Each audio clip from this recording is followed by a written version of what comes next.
just heard this incredible noise. Hyenas. Obviously there was something afoot. It is Farai, alive but bone-thin, weak, and facing a vicious mob. Life as a nomad had obviously taken its toll, and we couldn't believe how bad Farai was looking. It was just incredible to see a lion in such poor condition. I mean, all signs of his mane had disappeared, and he was just an extremely thin and desperate lion.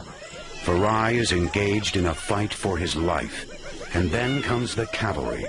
He's formed a coalition with another nomadic male, one who is also in terrible condition, but his presence is enough to turn the tide.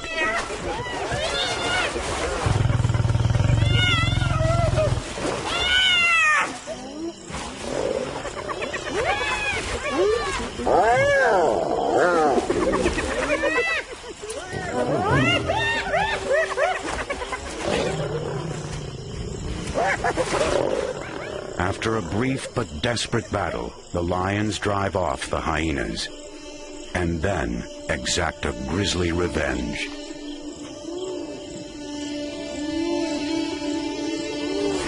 In the aftermath, Farai has taken a hyena cub. Hyenas are relatively slow breeders, and the death of a single cub can be an enormous loss.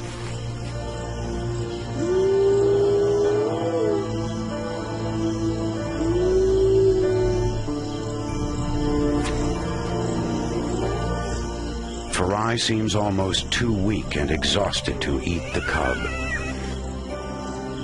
It's most unusual for a lion to eat a hyena, but Farai was obviously really desperate and starving. Still, the Richardsons hold out some hope for the young lion. Given the fact that he'd survived through most of the dry season, and he had formed a coalition with another male, he'd obviously hung in this long. And we just hoped that he'd manage to hang in a bit longer.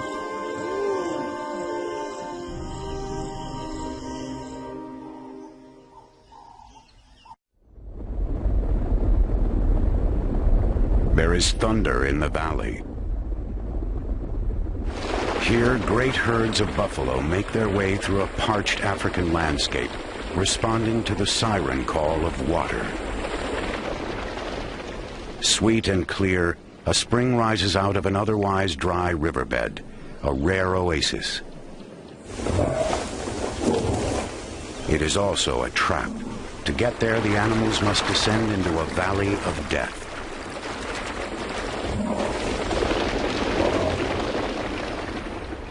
Filmmakers Lynn and Phil Richardson have come to this unique place in the hopes of capturing the secret life of the magnificent predators who prey upon these herds.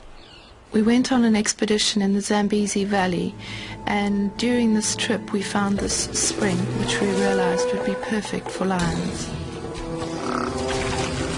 It's quite a big spring in an area which is very hot and very dry. So the large herds of buffalo, they have to go there to drink. The Zambezi Valley, broad and deep, carves its way through the ancient landscape of northern Zimbabwe. The spring lies 30 miles from the Zambezi River. The gorge around the spring is a dream landscape for predators, but it can be a nightmare for filmmaking. Thick scrub and countless gullies render vehicles useless. Making a film about lions on foot is something that hasn't been done before. We thought long and hard about walking with lions. At first it was really scary, but after a while it was extremely invigorating. But walking with lions means lugging camera equipment over difficult terrain, in heat that can reach 115 degrees. With trackers Vice and Chris, Lynn follows a fresh trail. This is fresh now. Fresh, what time? Yeah, this is 6 o'clock. Okay, this is the one we must stay on now, Vice. Okay, let's follow this one. The lions have gotten used to the filmmakers and usually ignore them, but today, for some reason, they are not welcome.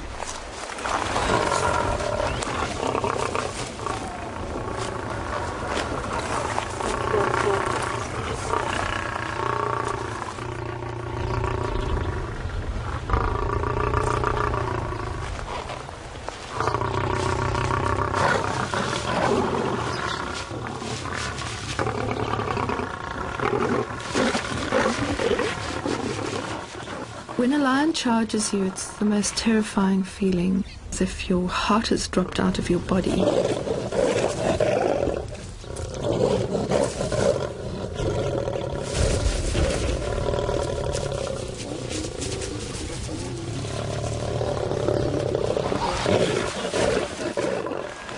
At times I thought, well, this is it, and it's coming too close, what do I do?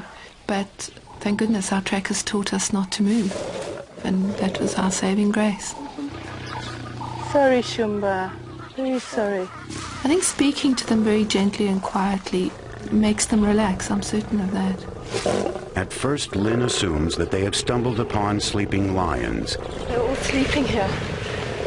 That's a pity. We disturbed them. No, he's coming back. It's great. Okay, Shumba. But then the reason for the lion's aggression becomes clear. Vice is the first to realize what's wrong. There's more one. That's why they are so. That's why they're so nervous, because they've got cubs in there. Yes. It's their first glimpse of a cub they'll call Shumba, a cub who will become an important part of their lives over the next 4 years.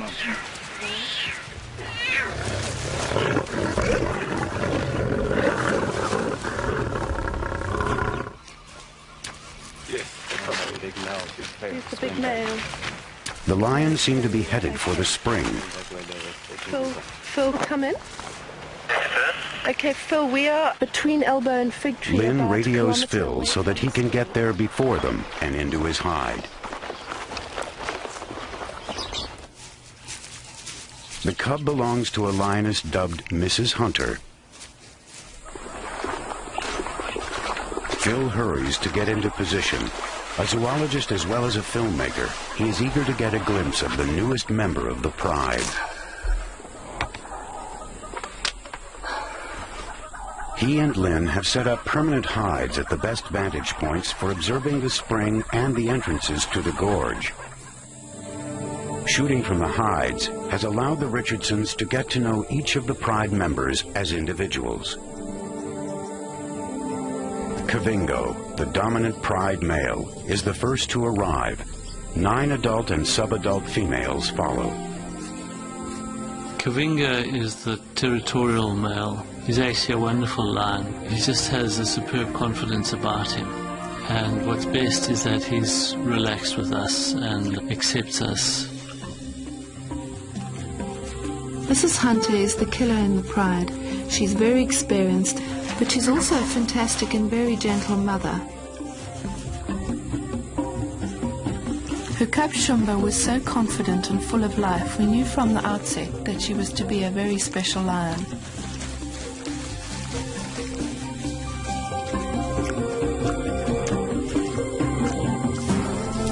And then there's Farai, Shumba's 6-month-old cousin and the comedian of the pride. Farai is a lion cub without a care in the world. He thinks this whole place is just made for him, and all the lions are his playmates. He's just an indomitable little fella. Another lioness calls for her own cubs, just 2 weeks older than Shumba. Lionesses in a pride tend to synchronize their breeding and share child-rearing duties, even suckling each other's babies. But there's no time to tarry at the spring. It's been 3 days since the lions have eaten, and if the lionesses are to continue to produce milk, they must hunt.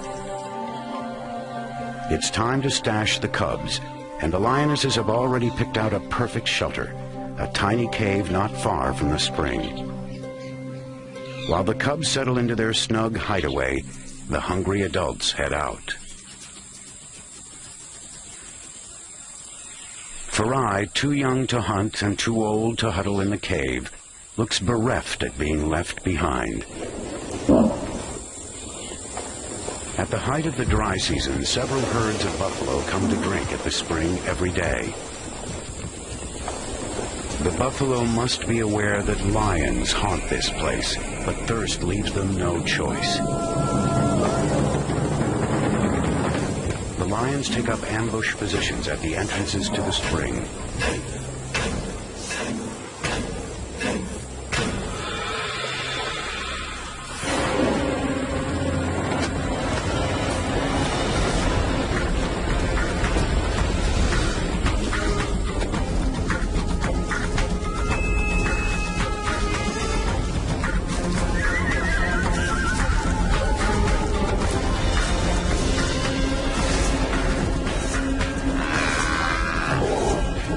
Mrs. Hunter, Shumba's mother, shows exactly how she earned her name.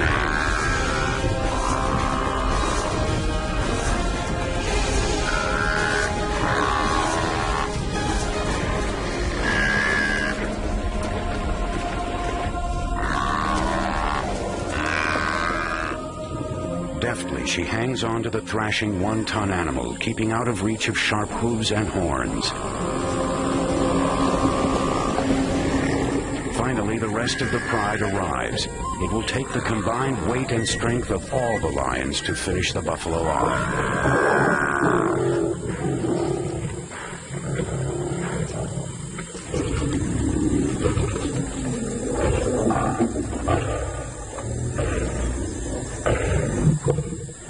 Within minutes, the scavengers have settled in to observe the kill, as have the filmmakers. They don't make a kill every day, and so when they do eat, they make the most of it. And they really gorge themselves and can eat 40 pounds of meat at a sitting. Spotted hyenas join the vultures waiting for a place at the banquet. The lions are so full that their attempts to drive off the hyenas, their ancient enemies, are half-hearted at best.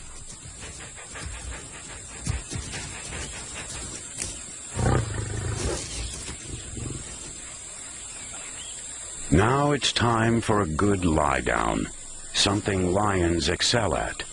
They'll spend up to 20 hours a day resting, conserving their energy.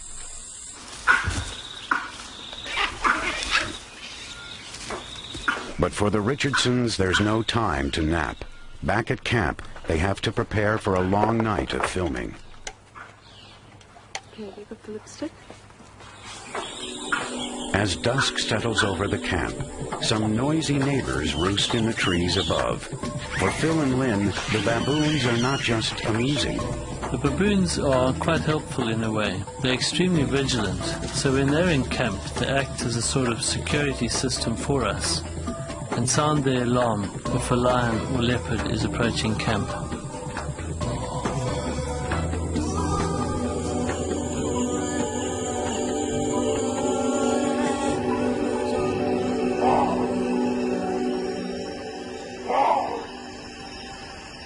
At nightfall, Phil and Lynn head for their hides. It took us a while to get used to walking in the bush at night. It's pitch black, full of sounds of animals, and you never know what is around you. Near the hide, Phil directs infrared lights toward the spring. We can't use regular lights or the lions will leave, so we use infrared light, which the lions can't see, but neither can we.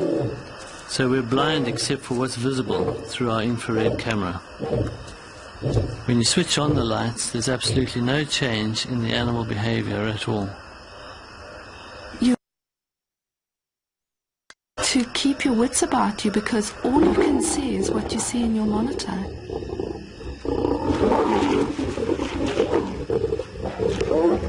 Tonight, the pride is feeding on yet another buffalo carcass.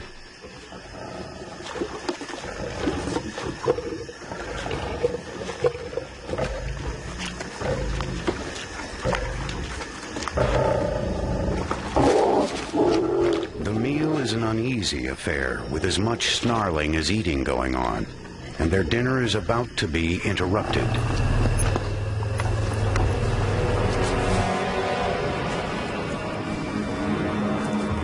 elephants prefer to visit the spring by night, but they do not appreciate the company of lions.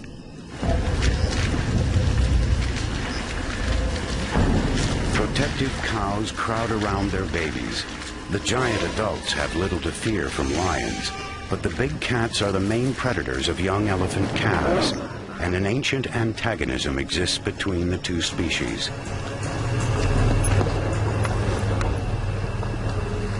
A psychological duel ensues. The elephants seem infuriated by the proximity of the lions.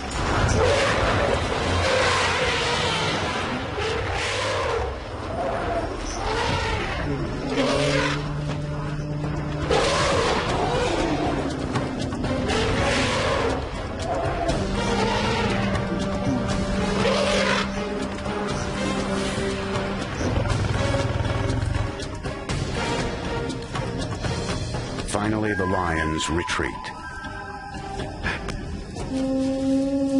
The elephants appear to treat the buffalo carcass with a mixture of curiosity and fear.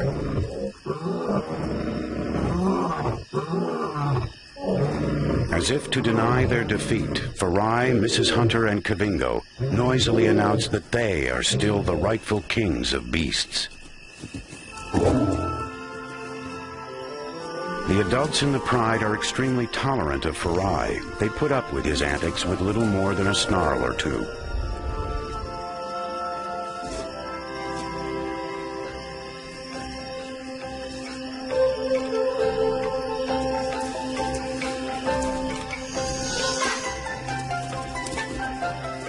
Now the ravenous cubs appear and suckle furiously. Even Farai, now old enough to be weaned, steals a suckle.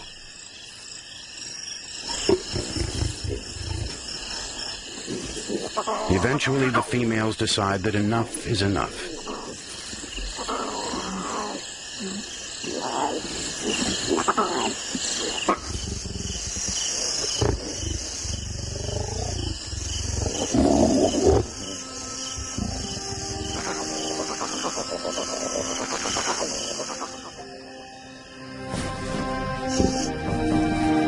Now everyone is full and sleepy.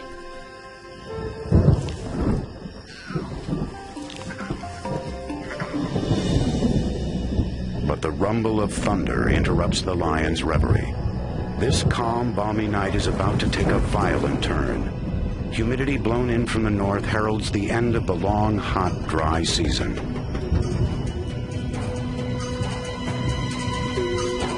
It's time to get Shumba and her cousins into the den.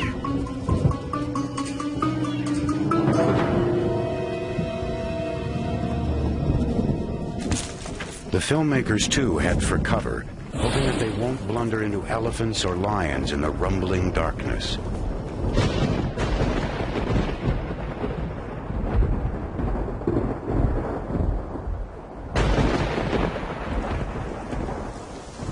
By morning, rain is falling steadily. The wet season is officially here.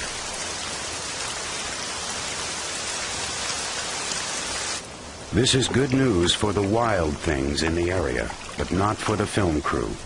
With water available everywhere, the great herds will no longer need to come to the spring, and the lions will head out after them. Filming will have to be suspended.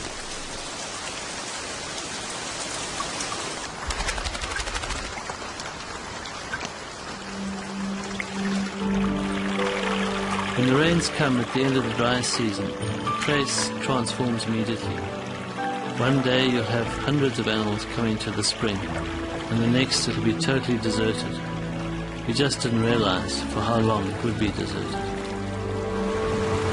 When the weather came and we experienced the worst floods in living memory, our project was failing, and we had to face that, and there was nothing we could do. The Richardsons have little to film for almost a year and a half, aside from occasional sightings of the pride. Having hung in, we managed to see the pride from time to time. We caught glimpses of Farai and Shumba, and they all seemed to be flourishing.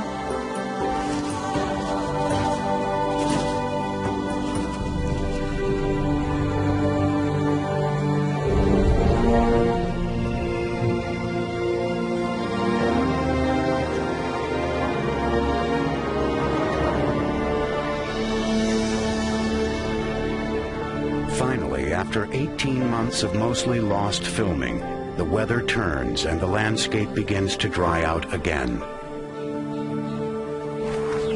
Anxiously, Phil and Lynn await the return of the Pride. Then one day they spot a familiar figure at the bottom of the gorge. It is Mrs. Hunter on a buffalo kill. After so much time, the filmmakers have no idea if the lions will remember them, or if they'll be starting from scratch. We were very pleasantly surprised. She was actually amazingly tolerant, given the fact that we hadn't been this close to her for over 18 months. It was just so good to see the lions back again and to be on foot with them again. That feeling of being alive reawakened in us. To feel so at one with the lions and with what you're trying to achieve, it was really fantastic.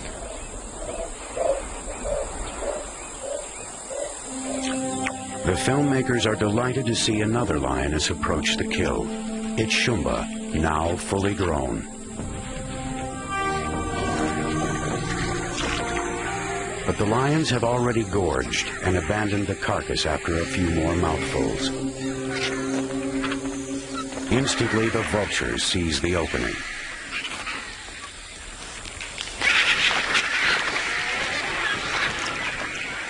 Shumba is not pleased, and with good reason.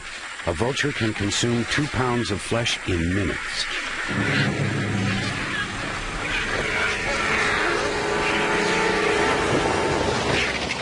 She rushes the scavengers, only to be frightened off by the flap of wings. Kavingo, the male, is beginning to show his age. He was still a big, powerful lion, but you could see that age was creeping up on him. So we were worried that his time as Lord of the Spring must be up. And there is trouble in the air.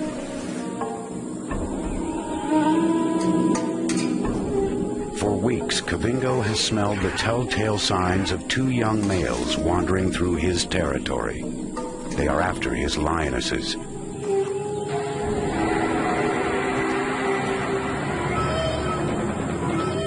And today the nomads have decided to stake their claim.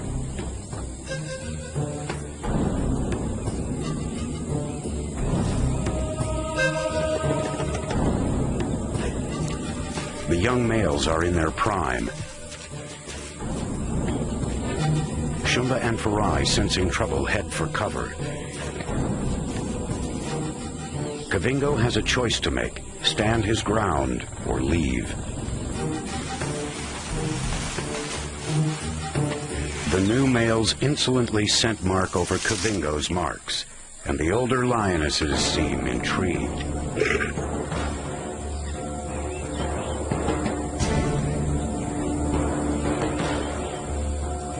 Like most young males, these 2 were expelled from their birth prides at about Farai's age, and have wandered after the herds ever since. But now they have their eyes on Kavingo's lionesses and his bountiful place at the spring. Kavingo, outnumbered, is still reluctant to give up his territory. But one of the new males takes the offensive.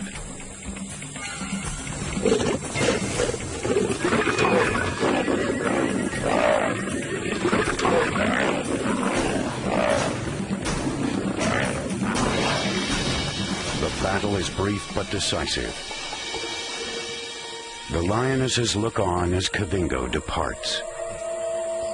Bereft of his females and his prime real estate, the old male heads into the wilderness. The victor watches him go. We knew Kavingo couldn't last forever, but it was actually a very sad time for us. We knew him so well and we liked him.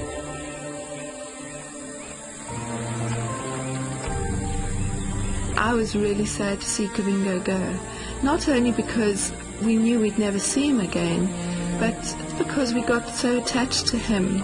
He was a very composed lion and very patient with his cubs. It was really sad to see him leave.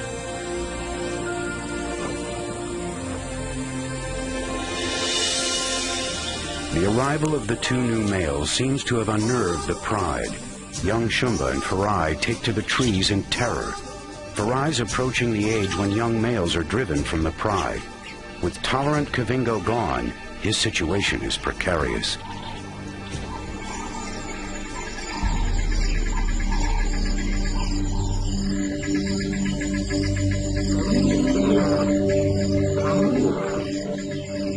The filmmakers are unnerved as well.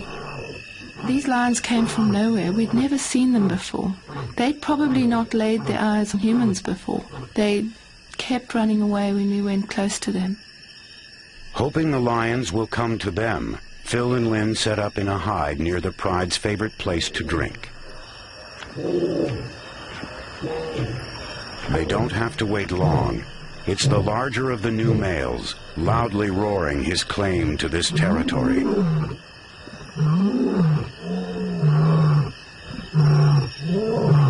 We had often videoed Kavingo at night, but now we had no idea how the two new males would react to us.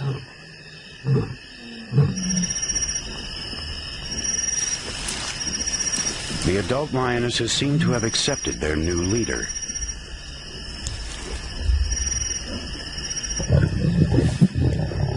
But the male has not accepted the presence of humans.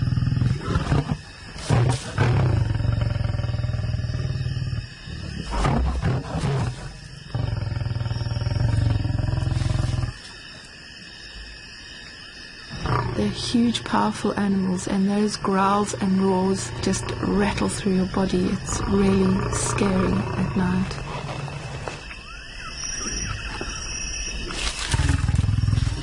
At night, they are just so completely in their own element, and you're so completely out of your element, and their respect for you diminishes to a very thin line. When the lions disappear from the monitor, Phil scans the landscape, worried the cats might be stalking them from behind. He resorts to a searchlight. To his relief, he sees the lions heading off into the night.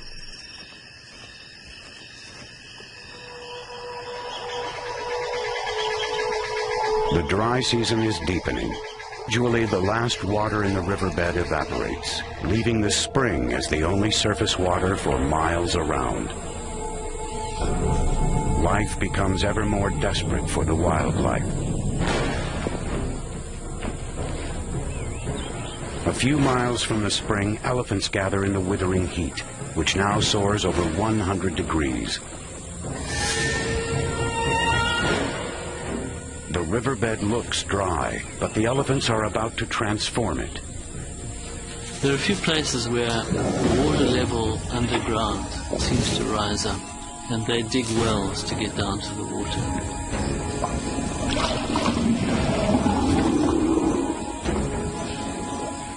It is a great opportunity for the filmmakers, and a great risk.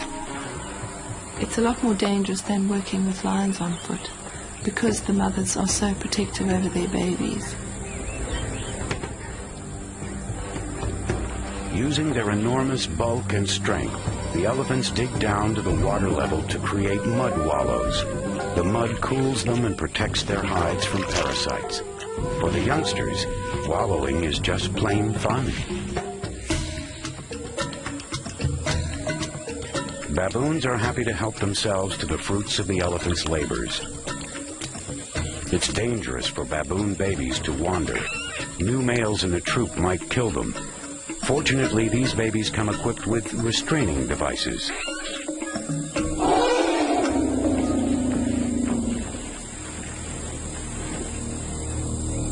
Phil notices that the wind is beginning to turn. Lynn heads for safety, but Phil stays behind to capture a few more close-ups. The elephants had been aware of me for quite a while, and so I was feeling quite confident. Then all of a sudden, she just got her bee in her bonnet and came for me. Phil takes cover, leaving the camera running.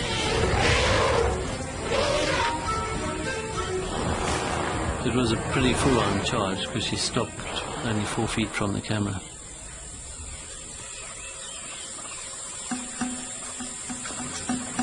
When a lion charges you, there's no question. You have to stand your ground. On the other hand, if an elephant is charging you, you definitely have to clear out of there.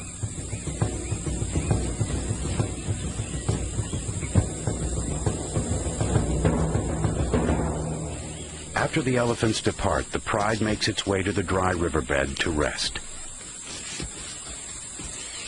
The new males and the older lionesses have accepted each other, for the most part. But Farai, Shumba, and the other youngsters are still keeping their distance.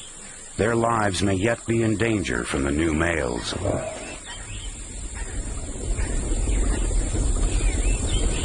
Shumba is the first to hear intriguing sounds from above the gorge.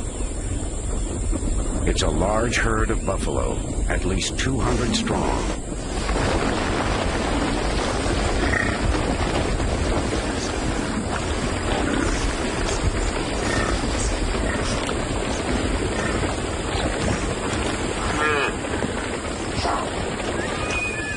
The sheer size and numbers of the herd take the young lions by surprise.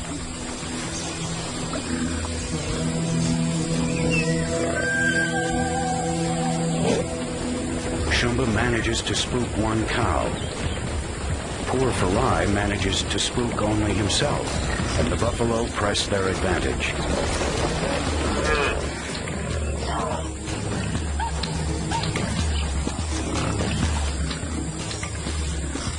Buffalo are strange.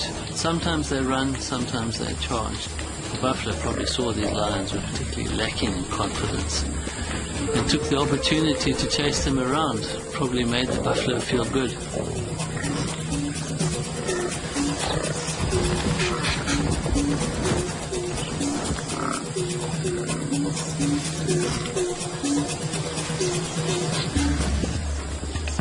The young lions slink off in ignominious defeat. One of the new males is watching Farai closely. He's not likely to tolerate the young male much longer. Shumba seems oblivious to her cousin's predicament and sticks by him constantly.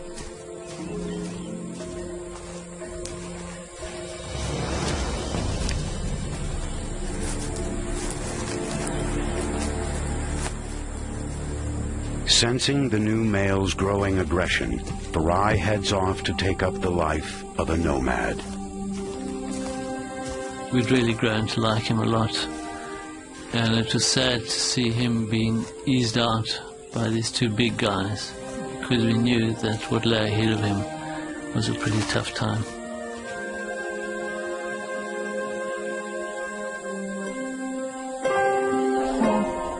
Shumba calls after him in vain.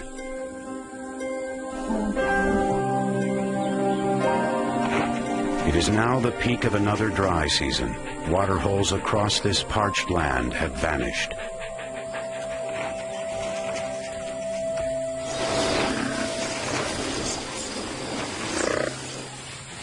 Some grazers are starving, and some have not made it.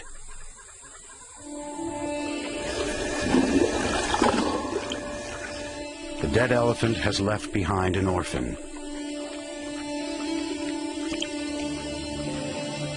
Just a year old, it cannot yet fend for itself, and it's vulnerable to predators.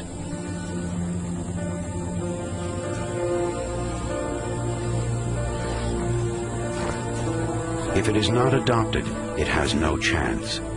Elephants do sometimes adopt orphans, but this one seems to be having no luck.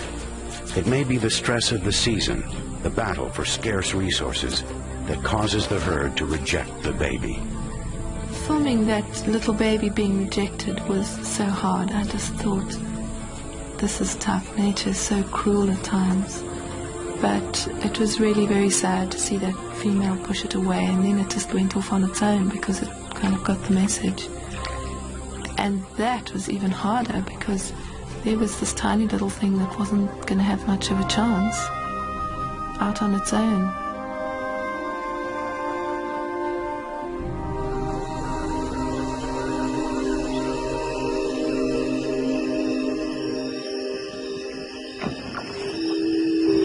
One night, the infrared light illuminates a group of elephants who have come to the spring and appear to be acting strangely.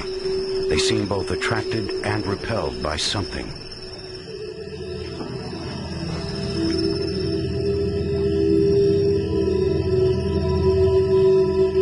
After searching through their monitors, the Richardsons discover the cause. It's the baby elephant, now dead. After having followed the baby Ellie for days and nights, we were amazed to see the other elephants pay their respects. It was very touching. It's difficult to know why they do it. Maybe it's just curiosity. Maybe there is some sort of feeling of loss within the elephants that they feel one of their number has gone.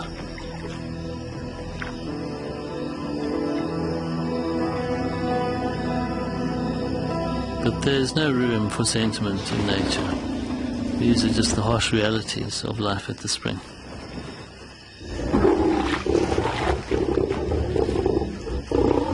Before long, the lion pride has descended on the remains of the baby elephant.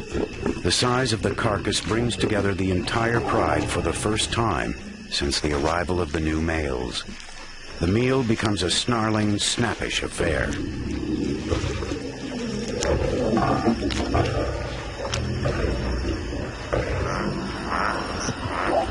More elephants arrive and apparently object to the lions feeding on the baby elephant.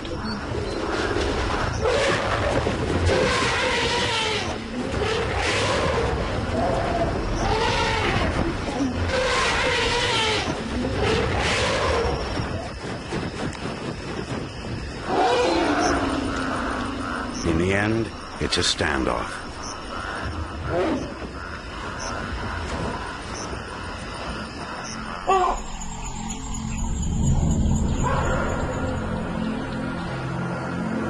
Another scorching morning dawns.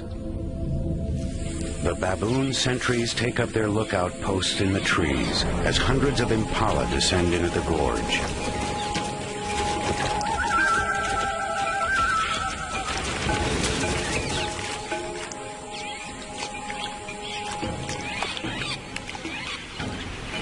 It is morning rush hour at the spring.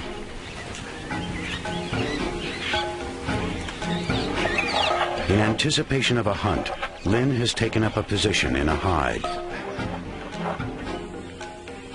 Trackers Vice and Chris scan the scene from a tree above the gorge, keeping Lynn informed as to where the pride is heading. They're on the move. Lynn is anxious to see if Shumba has gained confidence after her brush with the buffalo.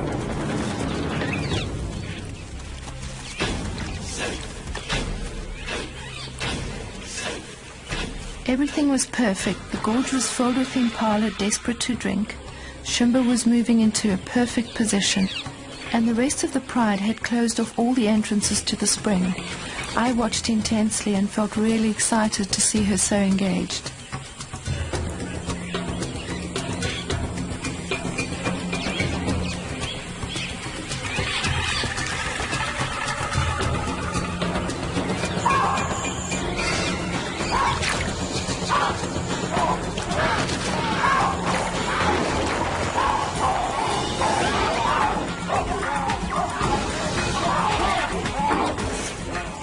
Inexperience, Shumba seems unable to decide which antelope to charge and lopes after them indiscriminately.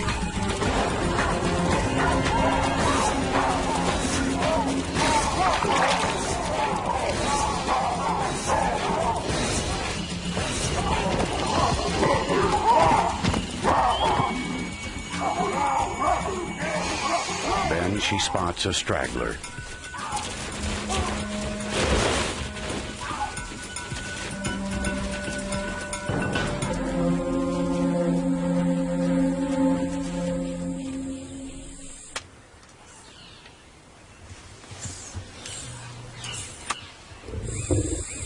I lost her in the vegetation, but we quickly moved to find she had made a kill.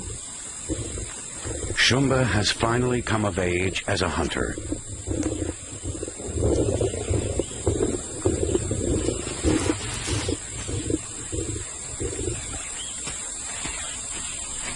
She has apparently come of age in another way. She no longer avoids the males. In fact, she seems quite taken by them.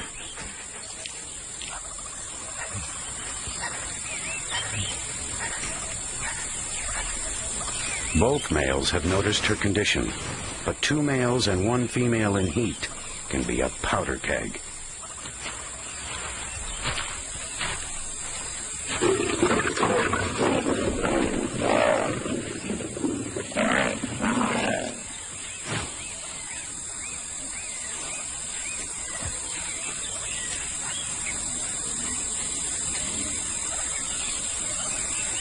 Having asserted his dominance over his companion, the darker-maned male will shadow Shumba closely, reveling in her chemical invitations.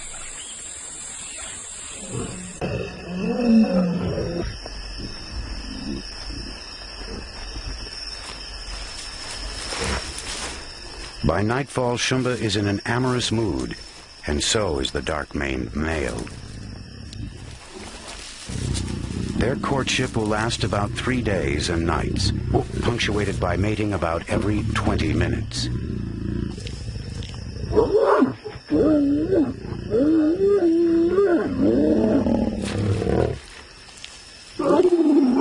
Afterward, the 2 roar in chorus. The other male responds, and his roars will not go unanswered.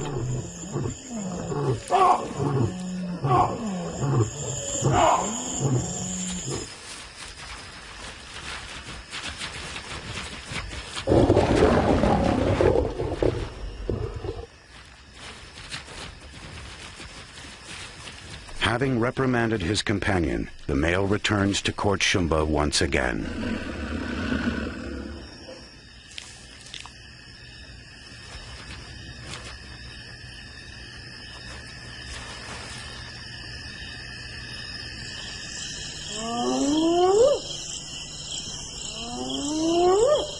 A few nights later, strange wails and laughter pierce the gathering dusk. I just heard this incredible noise. Hyenas. Obviously there was something afoot. It is Farai, alive but bone-thin, weak, and facing a vicious mob. Life as a nomad had obviously taken its toll, and we couldn't believe how bad Farai was looking. It was just incredible to see a lion in such poor condition. I mean, all signs of his mane had disappeared, and he was just an extremely thin and desperate lion. Farai is engaged in a fight for his life, and then comes the cavalry. He's formed a coalition with another nomadic male, one who is also in terrible condition, but his presence is enough to turn the tide.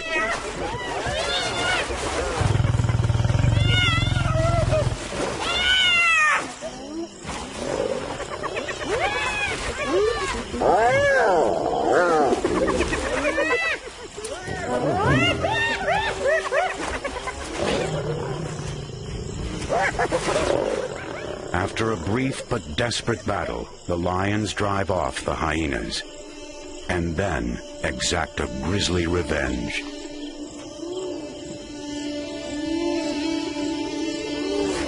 In the aftermath, Farai has taken a hyena cub. Hyenas are relatively slow breeders, and the death of a single cub can be an enormous loss.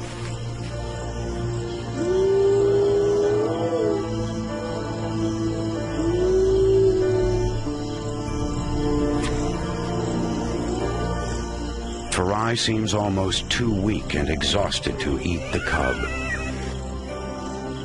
It's most unusual for a lion to eat a hyena, but Farai was obviously really desperate and starving. Still, the Richardsons hold out some hope for the young lion. Given the fact that he'd survived through most of the dry season, and he had formed a coalition with another male, he'd obviously hung in this long. And we just hoped that he'd manage to hang in a bit longer.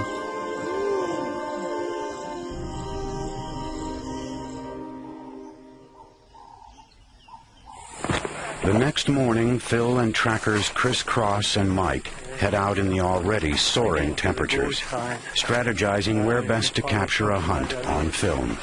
If we go down too bad, really bad. Go down to the water. Some of the pride watches them pass by.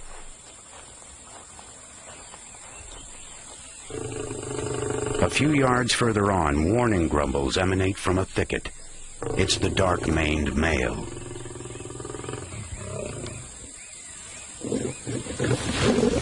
He is still not fully habituated to the filmmakers.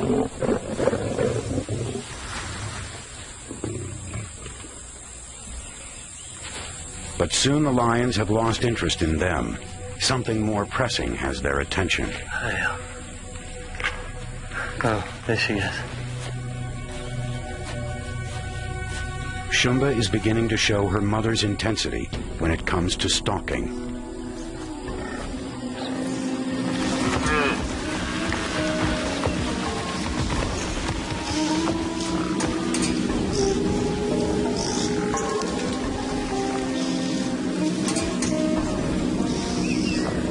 At the lip of the gorge, the nervous buffalo paws, perhaps sensing a trap. But thirst overcomes caution, and the buffalo take the plunge.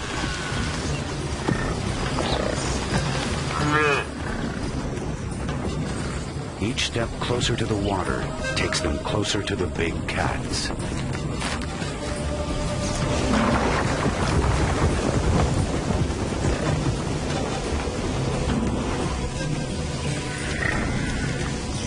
I ended up being in a perfect position. The buff stopped to drink right in front of me. Shumba was making her approach from where I could see her. And the atmosphere was really tense and quite scary.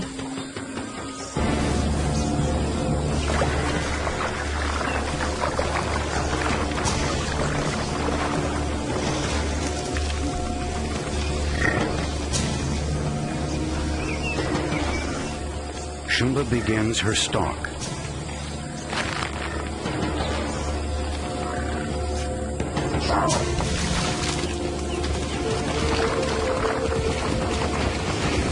The buffalo smell the lioness and spook, but after stampeding down the gorge a bit, they halt, unsure of where the danger lies. This time, it appears Shumba will not be intimidated.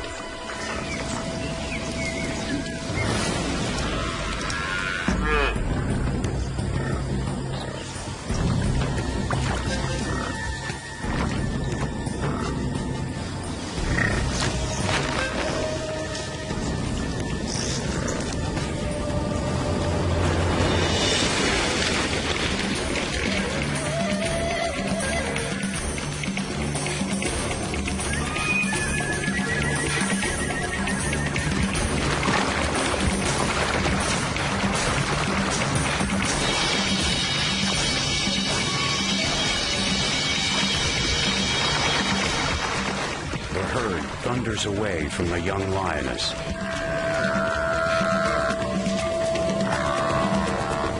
But for one buffalo, it's too late. Shumba and Mrs. Hunter have caught it. Once the buffalo has been caught and brought to a standstill, they seem to almost go into a state of stupor. Maybe this is brought about by the lions hamstringing them and biting the nerves at the base of the tail. He's sort of held in one position, but once he's on the ground, he's got no chance.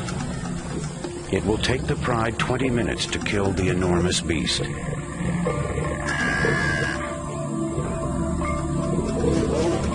Shumba has truly proved to be Mrs. Hunter's daughter, fearless at the kill.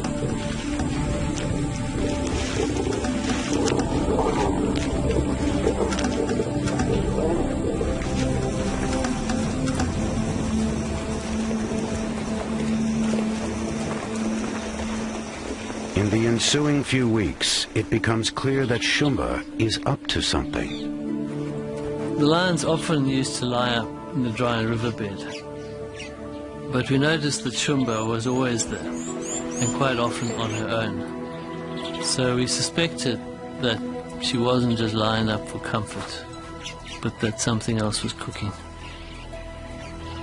Chris Cross and Mike keep an eye on Shumba, waiting for her to head out on a hunting excursion. Only then can they safely send in the filmmakers to find out exactly what's been keeping Shumba so preoccupied. Cameras in hand, Lynn and Phil head for the spot that Shumba has been visiting.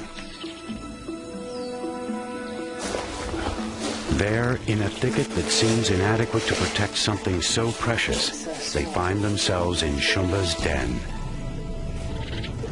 It's just incredibly exciting to go in there knowing the danger of the situation. And then, of course, to be in a lion's den. I mean, you've heard stories there for 2,000 years. And there they were. It was just so fantastic to see these tiny little bundles, and they were probably only 3 weeks old, and their eyes had only just opened. They were really sweet. I thought they'd cuddle together. They're miles apart. Look down! Yeah, they can barely walk, these little things.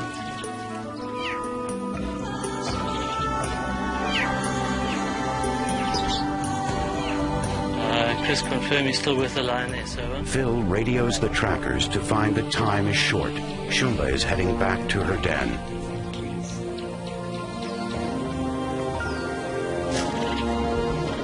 Phil hustles to get a small lipstick camera in place so that he and Lynn can monitor the den remotely and maybe catch the mother and cubs together.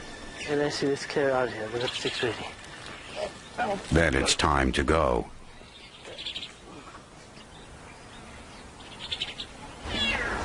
"50 yards downwind from the den, Phil keeps an eye on the cubs, awaiting Shumba's arrival.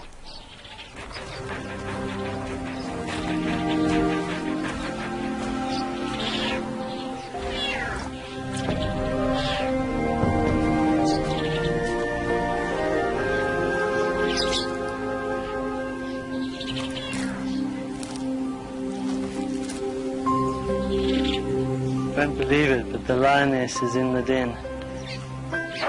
She seemed so proud when she came back, and we watched her through the remote camera for quite a few weeks, and she was fantastic with the cubs. She was so gentle, and we thought she was to be a good mom.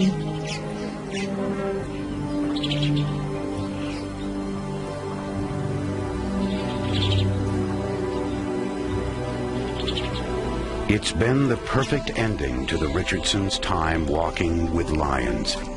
After 4 difficult years, they've captured the most intimate moments of an entire generation of lions on film.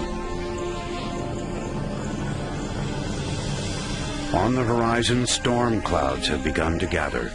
The rainy season cannot be far off. And soon the lions of the spring will depart, carrying with them the affections and hopes of the filmmakers who have come to know them so well.